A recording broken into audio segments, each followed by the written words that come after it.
They always drive off the heli in a natty little Land Rover. I'm a Lieutenant Colonel and I don't have a natty little Land Rover. Are you saying you want a Land Rover, sir? What's the first rule? Get a Land Rover. See? Oh, welcome to what has been known in our house now as the Marmite Vlogs. It's lunchtime, and I'm going to make a whole raft of Marmite sandwiches. Yeah, Marmite Vlogs. Why not? I'm making Marmite sandwiches, and yes, I make a lot of Marmite sandwiches. In middle school, we were split into different ability groups. Well, not ability groups, different groups, and each year you'd move between different teachers. You'd have the same teacher for all your subjects. So I would have been in the September of that year 6 3/4 or whatever. So a few months down the line, moved classes and had a different teacher in middle school. And this teacher, Mrs. Woodward, a huge blonde hair, and she was always she dressed in a what I can only describe as a sort of a, I'm not a big fashionista, so I don't know. I could only say that she wore so very bohemian, sort of very relaxing clothes, very flowing, bright colours, that sort of thing. Now it's time for the Marmite. It transpired, you know, after sort of moving into her class in September, getting to know her and getting to know the kids and everything else. It transpires that she drove a bright red, I can't remember if it had a white roof, but it had a bright red series Land Rover. It was a 109, it was the long wheelbase. Now I don't know, as I say, this is mid-80s and this was a early to mid-70s car, I think. A 109 inch long wheelbase station wagon.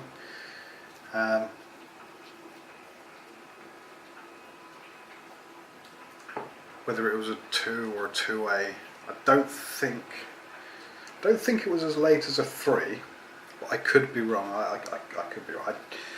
All I remember is it was a Land Rover and it was red. I went running up to the Land Rover and started poring over it and looking at it, and this thing was the most awesome thing in the world ever. It was fantastic. And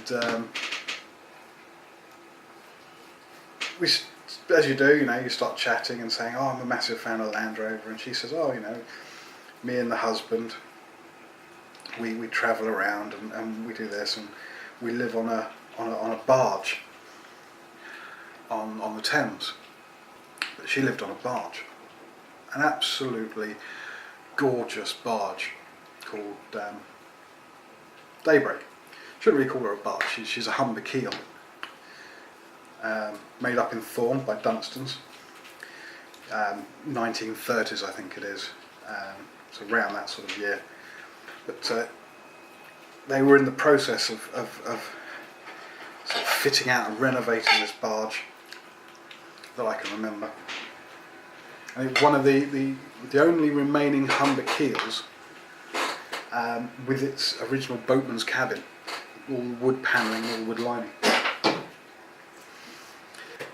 They were re-rigging it, and they spent ages finding all the the rigging and making a new mast and having a sail made and re-rigging this Humber keel. And they were rigging her to be one of the only original square rig Humber keels left in the country.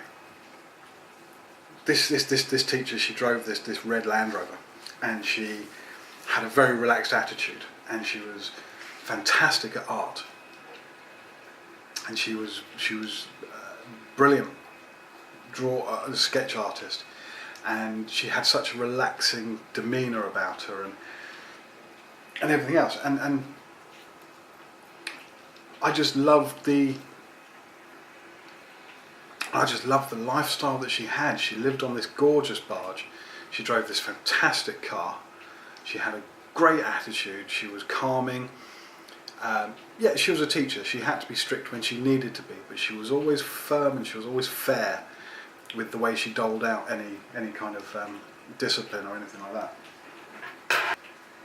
But anyway, she entered our class into the Young Engineer of the Year competition. And a handful of the people were selected from the class who wanted to do this competition. And I was one of them. And she held a couple of evenings in the after school. She actually held on her barge, and she invited the parents down, invited the children down. The parents would sort of go and drink tea and coffee and have a barbecue, because it's on a private mooring, and they've got a little bit of garden and everything else, and they've got a barbecue, so the parents had a barbecue, and the children would work on the engineering project, which was a fairground, and we had to make a fairground. They give you a kit of bits, and out of this kit of bits, which included sort of straws, connections, bits of balsa, bits of wood, electrical motors, drive gears, that sort of thing. Big kit of parts. And we had to make a fairground out of this kit of parts. Whether we built a whole fairground or whether we just had built a fairground ride out of it, that was our volition. But the subject, the title, the topic, genre, whatever, was a fairground. And that was it. As soon as I saw this barge, I was smitten. And you sort of walked in, you sort of walked over the companionway down into the hold of the barge, and it was immaculate. You sort of walked down, and it opened up into an open plan living dining room and galley at the back. I remember it had red sort of settees, I think, built in round under the coaming, all around the outside of the barge, and a television and bookshelves and everything else. And then you go up a step or two up onto what was the dining room, and then behind the dining room was the galley, and then you go down a little sort of alleyway, a little companionway, and tucked behind the galley was the engine room, which was a 6-cylinder Gardner in there, if I remember rightly. And then if you walk past the engine room, round the back was the master cabin, and it was immaculate. And then if you go to the front of the boat, where I can only assume the forecastle was at the right of the bow, you had 2 cabins either side, and they were for her kids. Obviously a bathroom there, and the bathroom had a shower and everything. And it was gorgeous. This barge was fantastic. And then you walked up onto the deck, and you had the curved hatch covers, and it had like coiled up rope on it, and they were laying out the rigging, and in the garden on the island where they moor their barge was the new mast. It was weathering, I believe, the spars or yard arms or whatever they're called. They were building the new tiller going into the rudder and everything. I cannot describe just how beautiful this barge was, and still is. I mean, she's been massively repainted and put back to her original glory of when she used to do the grain run up north. And back then, she was still a work of art. She was still beautiful, and I just wanted that lifestyle. I wanted to live on a barge. I wanted to drive a Land Rover. I was only 6 3/4, 6 years old, coming up to 7 years old in a few months' time. But I knew then that I wanted that life. I wanted a barge. I wanted to live on the river. I wanted to have a Land Rover. I wanted to be a good artist. That was my dream. And this teacher, Mrs. Woodward, she had a massive, profound effect on on my childhood of what I wanted to do and how I was going to do it. Over the years, now I'm a lot older than that, 22 years later, I'm 38. 22 years later, I know, 38, I've grey, I've had a hard life. Things are different from how I wanted them to be when I was 6, obviously. I still dream of living on a barge. I would love to live on a barge. I'd love to live on a Humber keel. I think they're a lovely looking barge, they've got a fantastic shape. Or maybe, you know, I mean, yeah, I'd like a massive barge. I mean, you know, something like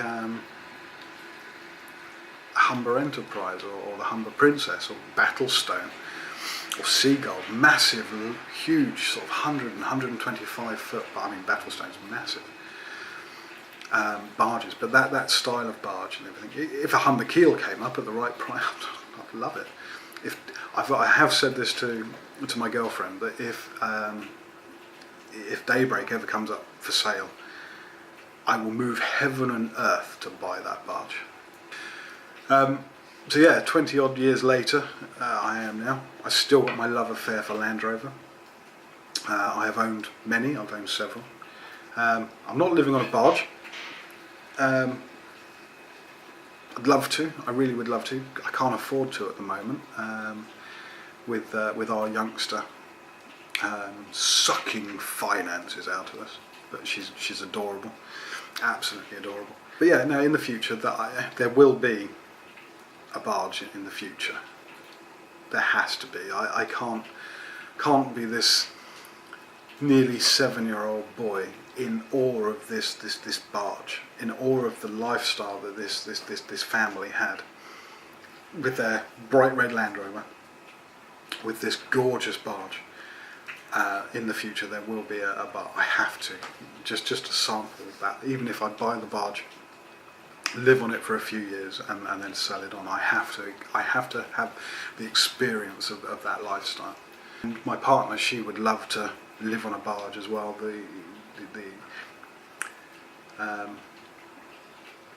The lifestyle that it can bring. Our daughter Summer, she is a massive outdoors young lady. She loves Anna's Defender. She loves the Range Rover. She prefers Anna's Defender, hands down. That's Mummy's big car, and you've got the Range Rover, that's Daddy's big car. But if park the two next to each other and say, Summer, which one do you want to take? She'll go with the Defender any day of the week, absolutely. Episode in the story is